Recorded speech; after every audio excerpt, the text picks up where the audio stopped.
Warning: the information given during this podcast is from professionals discussing situations from our experience and sharing knowledge. We are not treating or diagnosing what you are personally experiencing, and if you are having difficulties, please seek professional help.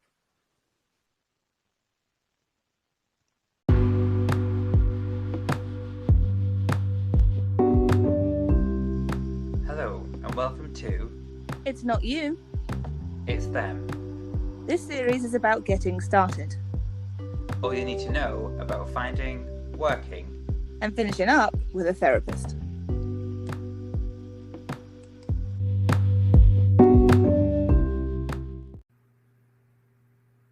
Welcome to today's episode. We're looking at how to get help once you get started, and we're going to focus on if you're looking, what am I looking for? The key bits. What am I looking for? You're in this on your own. What are you looking for? Yeah, and in regards to kind of like, okay, I've decided that I might need therapy, or I would like to try therapy, and it's such a huge market in both countries, all over the world. Like, I don't even know where to begin, and that's a really scary place to be in. Yes. And I think the first acknowledgement is that realizing that therapy would be beneficial for you is a huge, courageous step. Yes. Because you're going to take all of your, it's like show and tell, all of your pieces, and show a stranger, I don't know what to do with them. Can you help me? Correct. And I think the biggest thing with this stranger, though, is they're not going to be judging you for it. Right. They're not like your mate down in the pub. They're not like your cousin, your sibling, or whatever that you're great, your childhood friend that you've trusted, where there's a consequence to what you might say. So you might be hedging your bets a bit. Yes. There's no outcome. Like, if you choose to do something or don't do something, it doesn't affect us in any way. Correct. Like, all our goal is to make sure you feel validated, heard, and supported. So there's no investment. Like, if you don't do something we've suggested, it has no impact on anyone else at all. Right, I think that's really key, because we all have those family members you can go to, but it's not therapy. No. Yeah. Because they've also got an interest in what you're saying. Yes. There's a, well, if you don't do it, you might hurt their feelings, or you might, cause a family rift or whatever. So I think, so how do we help them figure out what they're looking for? Well, it's finding out who is a good practitioner, because a lot of it is it's a buyer's market. So you go out and you decide who you want and how you want. But I suppose it's a bit like going into a field and you're not quite sure what the quality marks are. Yeah. And like, how do you know it's a good one from a duff one? Yeah. And I think there's so many websites and apps and self-help groups, and there's so much going on that it's kind of like, how do I even know what's right for me? Correct. And one of my favorite analogies that I use to help people is, when you go into a shoe shop looking for a pair of shoes, do you only try on one pair of shoes? No. No. Why not? Because it might fit. Is that this one could be different size? Is it like, you might not like the color combination. You might not like the feel of it. And that's exactly what looking for a therapist is like. You need to remember that as the person searching for that service, you are in control of what you put your feet in, right? If you don't like them, or they even 30-day return, right? If you don't like them, you can bring them back. Right.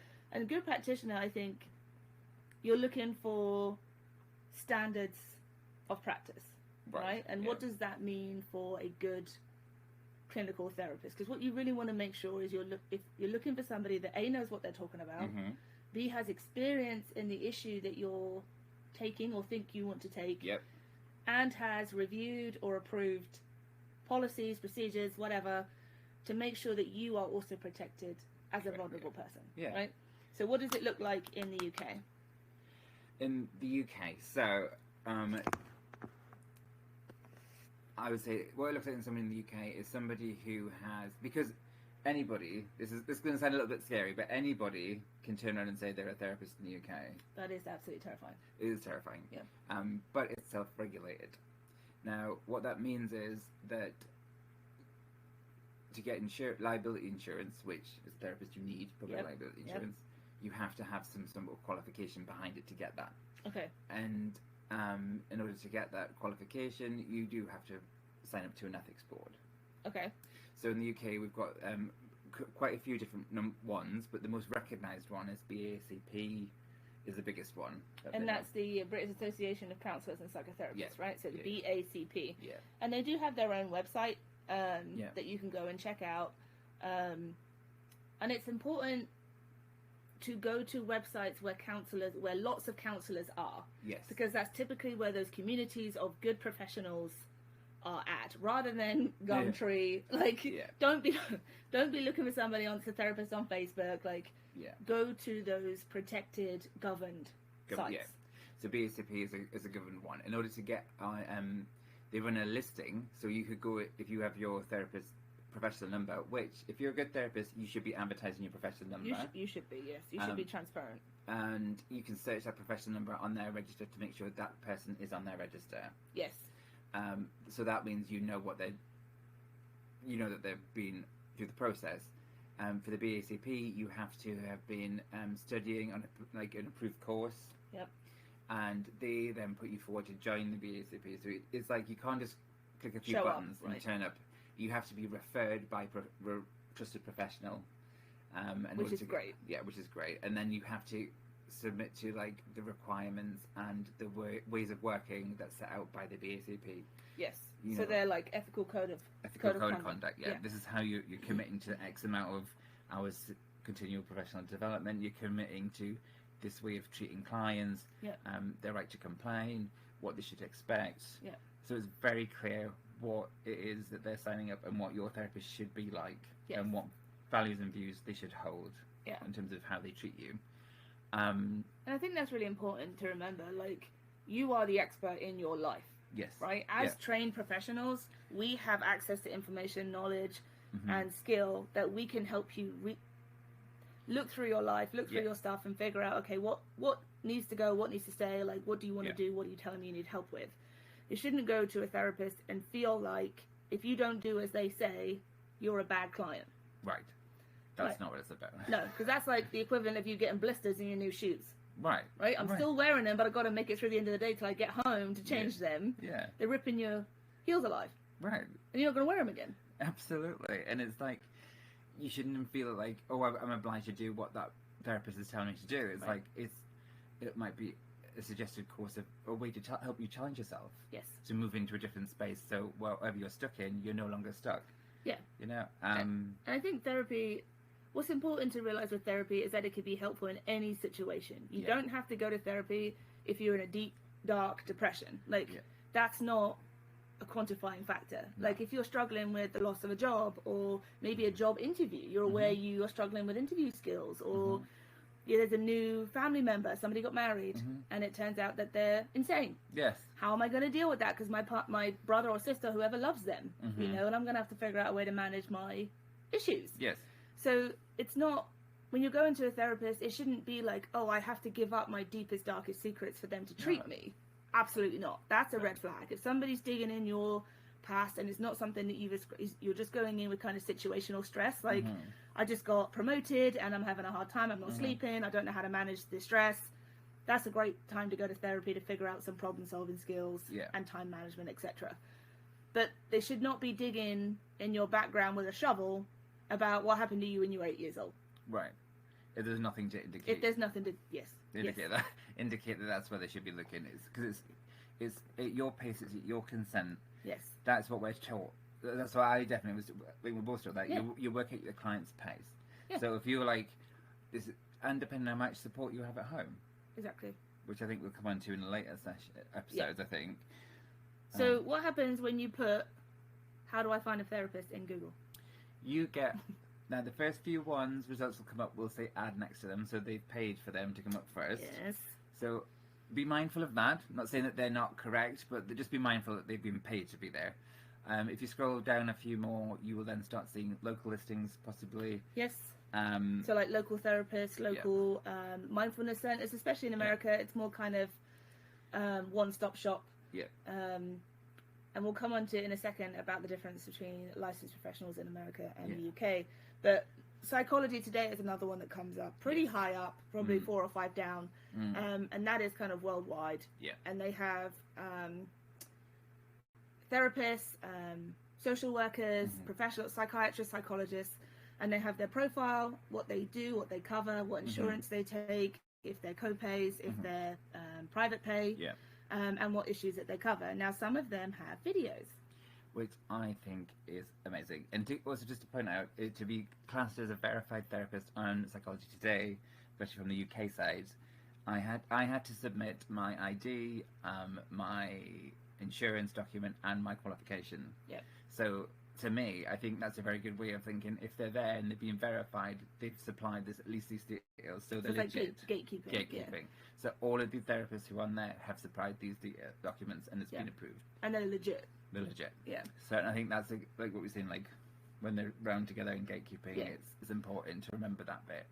And obviously in psychology today, it's more of a community again. There's a lot of professionals in there, and it is very much you're trusting you might like what they look like, you might like their video, you might like the fact that, okay, well, they're closest to me, and they say they cover anxiety, so I'll just go with them. Yeah.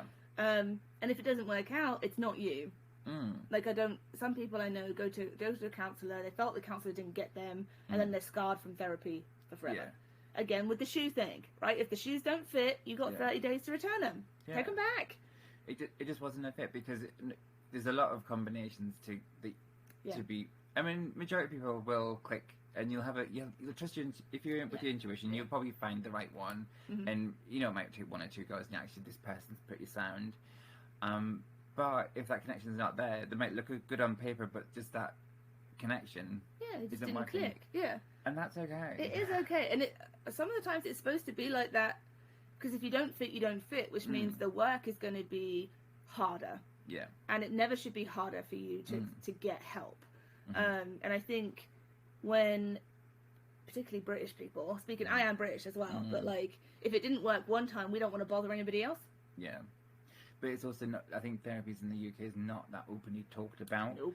Like in terms of if you're going through therapies or if you're going on medication, I think it's starting to change now where people are, I'm on depression, I've got anxiety, I'm taking, especially with the pandemic, a lot of it came to the forefront.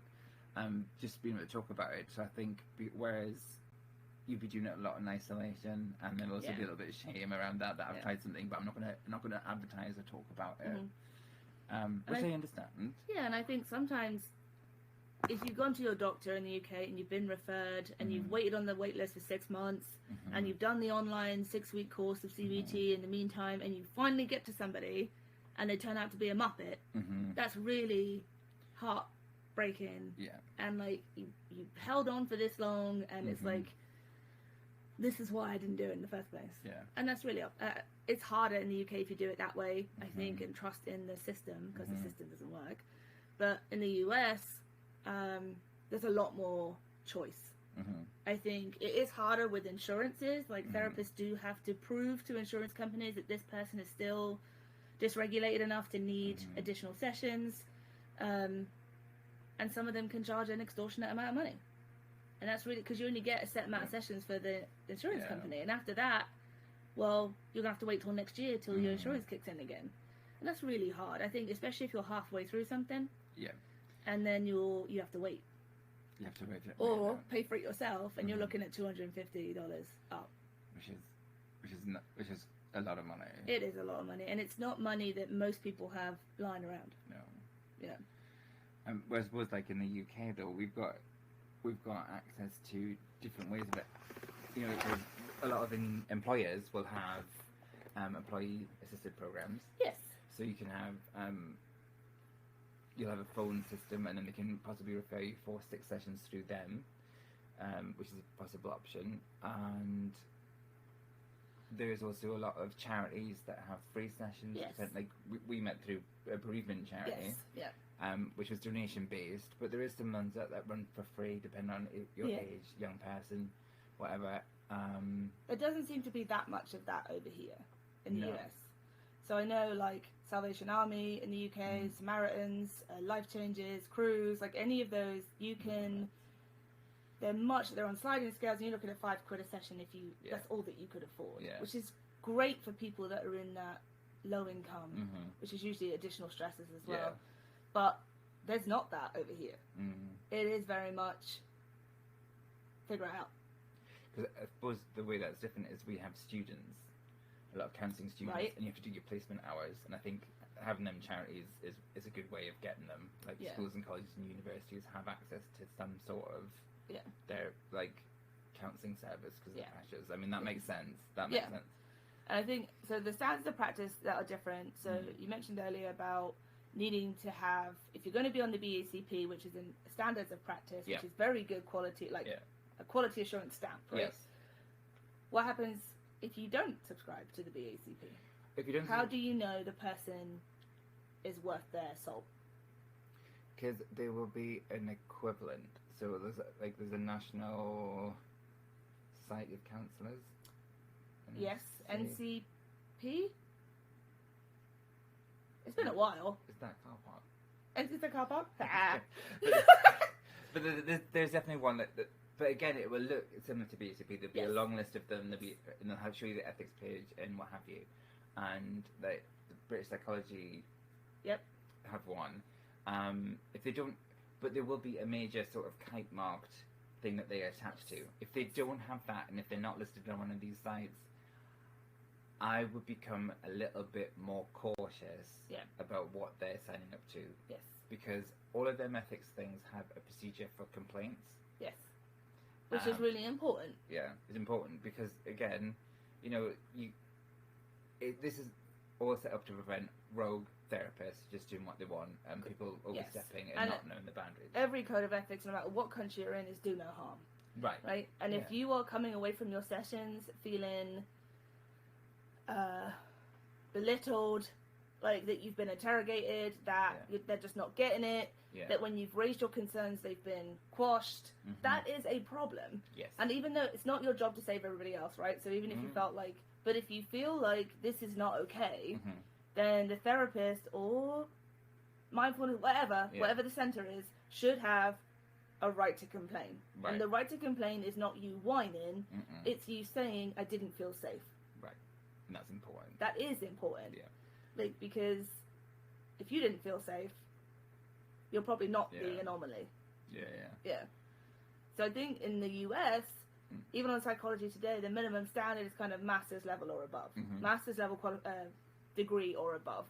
And I think that offers that level of like additional knowledge, additional support. They've been supervised in a practicum and intern semester. So a licensed provider has kept them under their wing. Now, if you're a licensed person in the US, and I can only speak for my licensed professional counsellor license, LPC, you have to do over 3,000 hours. That's a lot of hours. That's a lot. That's a lot of hours. And that supervision, I had an awesome supervisor, and she was an incredible mentor, and is still to this day. I would not be as good as I am without her at that time. And I think, because it could be quite overwhelming looking at Psychology Today and seeing a load of letters like somebody fell on the keyboard. Like, what do they mean? What does it mean? What does it mean? Yeah, so LPC is Licensed Professional Counsellor. Then you can have LMFT, Licensed Marriage and Family Therapist. You can have an enumeration of social worker. Anything with SW is usually social work. Did they all have the 3,000 hours mark? Honestly, I don't know. But I do know everyone has to be supervised, and everyone has a set standard of hours they have to put into their job before they can put that letters. Yeah. Okay. Psychologists have to take an exam. Yeah. Social workers have to take an exam after each stage. So it kind of starts off as an LSW, I think MSW. Sorry, and I know social workers, don't come for me. Yeah. But it goes all the way up to an LICSW, which is a licensed social worker. Yeah. And that really means they've gone through the ringer for years. And they only really mean something to those of us that know what they mean, right? Like if you're looking at the person and you're looking at their price range, looking at the things that they cover, like some of them will say they cover everything and a partridge in a pear tree. Yeah. Right? Most people should. Most good counsellors should cover the general set of human issue. Right? Now, if you feel like I've seen multiple counsellors or therapists and they've not really got it, I feel like this is my one sole issue that I want to deal with, then there are people that do that, right? And we'll talk about that in another episode in the series about the types of flavors, because I think it's really important, like, to know if you're going to a spiritualist or a holistic provider, or you enjoy Reiki or chakras or anything like that, that's not the same as talk therapy. Yeah. But also talk therapy is not the only flavor of soup, right? Yeah. And some people love to talk. Some people find it awful to have to sit there and talk about their... They might want to go do art therapy or play therapy. So I think don't worry about the letters, but you do need to make sure that they are licensed, right? Correct. Especially in the US, because that means that we're also being held accountable. Correct. If someone complains. Now, if somebody complains about you in the US, you have to declare that every time you renew your license. Yeah. And that's a black mark against Yeah. your name that somebody complained about you. But it's also reassuring power that you've got some power in the situation, Yes. that this person Yes. is accountable Yes. for what they're doing. So they haven't got free to run roughshod and then just do whatever. They're accountable. They're accountable. And I think that, again, protects you as a client, that you are going to be taken care of. Yeah. Because you're already in a vulnerable state, Mm-hmm. whether you're talking about the car breaking down or whether you're talking about nothing. You should always be protected no matter what you're talking about. Yeah. And the counsellor should be doing the best quality of practice and care for you. Yes. Yes. Agreed. Yeah. And I think, so how about, let's use the shoe shop analogy. Okay. You are essentially buying blind unless Yeah. you're going in looking for a specific pair of shoes. Right. Which is then really annoying when you can't find them. Yeah, You yeah. never have them in your size. Yeah. But how do we navigate buying blind when we're buying a counselling service? I would, in my thing, Psychology Today have got the good thing about not only do they have a photograph, but they also have access to video. And I think from that 30-second video, you can get a good vibe of, does this person, are they articulate? Do they know what they want? Right. What sort of personality have they got? Are they like loud and I need somebody quiet? Are they quiet and gentle? Do they also remind me of someone? Because Right. you could have them all, they are exactly... What is it about this counsellor that I don't get on? And then you realise they remind you of your mother, and that's the reason you're going for. So there's that. So that's what I mean. Keep everything in bearing in mind. But I think that I believe it's good practice to have a free consultation period. I would agree, and the reason I agree with that, I think, is because it's beneficial for both parties. Right. Because you can also meet a client that you realise, I don't feel I can help you. Yeah. Right? You're bringing in issues, either I don't feel on my scope of practice, Yeah. I don't like you, Yeah. right? And it's okay, like, as counsellors as well, I'm kind of advocating for counsellors, if we don't like the client, why would you keep them? Yeah. Right? Why would you force yourself to struggle through knowing you're not giving your 100% because you're trying to hold back, you're not being transparent, Yeah. right? And even if you can't stand your therapist, like, that 30 minutes or 25, whatever the free consultation session is a really good, look, this is what I feel is the problem. Mm-hmm. Can you help me? Yeah. Do I like you? Do I like your office? Yeah. Like, you might go into someone's office, and even though I've been a therapist for the last, 13 years nearly now, I still will not wear a scarf. Right? One day Not you doing- will. One day I you will. will. Well, no, right. When you cross the 40 threshold, you will absolutely will. Personally, I have a hard time with, like, calming music. Mm-hmm. Or Incense. is really bad for me. It gives me immediate headaches Yeah. and kind of pain behind my eyes. I have an issue that's like can't be overstimulated, and that's really difficult for me. But I know some people would love that. Yeah. Right. So if you walk into your office and you're already blinded by the smog, and the symbols went off and everything, for me that would be my personal nightmare. That'd be a nightmare. Yeah. Right. But I wouldn't have known that had I not done that session. Right. And that's huge. Yeah. Right? And I think any counsellor that has the capacity to offer those consultation sessions should. Absolutely. I do mine because mine's online. Just the initial one is online. I think it stops the inconvenience of them trying to find, like, me coming into their space and all that sort of and feeling comfortable. It's like, you can just log on. And if you really don't like it, you can just log off. Do you know what I mean? Like, you've lost nothing. Because I feel like at the end of the day, I don't take it personally that if someone doesn't click, because I know there's a multitude of reasons, and I don't have to know. Right. You know, It doesn't matter either way. Yeah. Like, they just didn't feel like it fit, then move on. I'm happy for them to move on, because I was obviously, by having that interaction, they've learnt something from me, so they're going to be closer to finding who they need to find to move forward. Yeah. And that's more important to me as a therapist, that you find the right person. And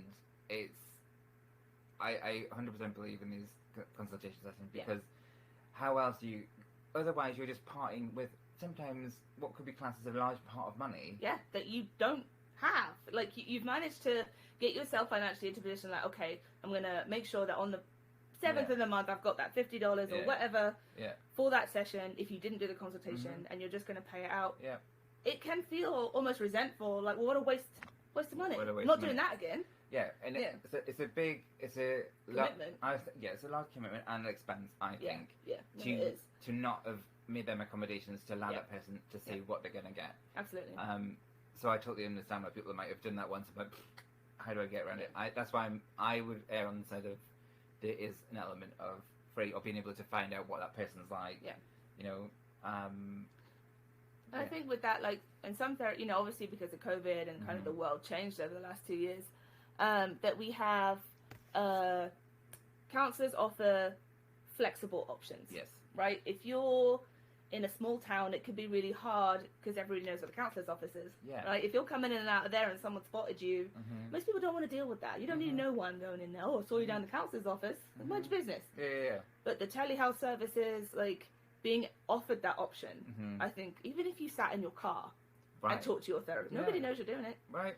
But if they don't have those options and there's almost a rigidity to it, don't do that to yourself. Life happens, things happen. Like, if you want to be able to say, well, last week I did an in-person session, but can we change it to telehealth this week? Again, that's what the consultation is about. How can I make this work for my life? Yeah. That's why I offer, like, mine is flexible in terms of, like, I can do a home visit and I can do it online, and they can swap between the two because it's all down in the booking system which option they want. Yes. So I know when they book it what they want. Yeah. But it's because I believe in giving the person that power, because life, especially modern day life, is so changeable, flexible. Things are happening all the time. What can I do? I can't be that place. I can't make that commitment. I like to offer as much flexibility because life can be chaotic. Yeah, pretty sobering. Yeah. So I hope those were options and that kind of brief introduction was helpful. I mean, it is overwhelming, even as a licensed professional. And I know when we looked at the websites the other day, we spent over an hour just looking and reading over people, watching their videos. And as a functioning person that has been through my own stuff, that was overwhelming for me. Never mind somebody who might be in crisis or struggling, trying to find somebody and then just click the first one. So take your time and do what's best for you. Don't ever feel pressured into buying the wrong pair of shoes. Exactly. Don't. Yeah. All right.